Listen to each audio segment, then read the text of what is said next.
মা জননী, এই ধরেন। কি এনেছিস?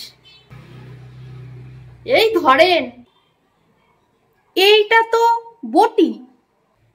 হ্যাঁ গো হ্যাঁ, বটি আনছি। কেমন হইছে কন?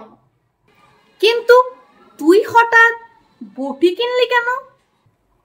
আপনি তো দেখি সবই ভুইলা যান। কাল আমারে কইলেন না, হতকা নতুন বছরে একটা নতুন অস্ত্র কিনতে হইব। বটির থেকে ভালো অস্ত্র আর কি আছে কন? এইখান দিয়া সারা বছর শাক সবজি মাছ কাটুম, আবার আমার লগে কেউ লাগতে আইলে এক কপে মাথা খান কাইটা দিমু। হে ভগবান, তোর মাথা ঠিক আছে তো? আমি বলেছিলাম নতুন বস্ত্র আনতে, ঠাকুরের আসনে পেতে দেব। আমি বললাম বস্ত্র আর তুই শুনলি অস্ত্র।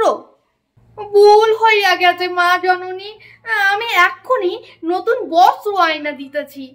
কিন্তু যাই কন, অস্ত্র খান কিন্তু খাসা হইছে। পুরো ভিডিওটিতে সঙ্গে থাকার জন্য অনেক অনেক ধন্যবাদ।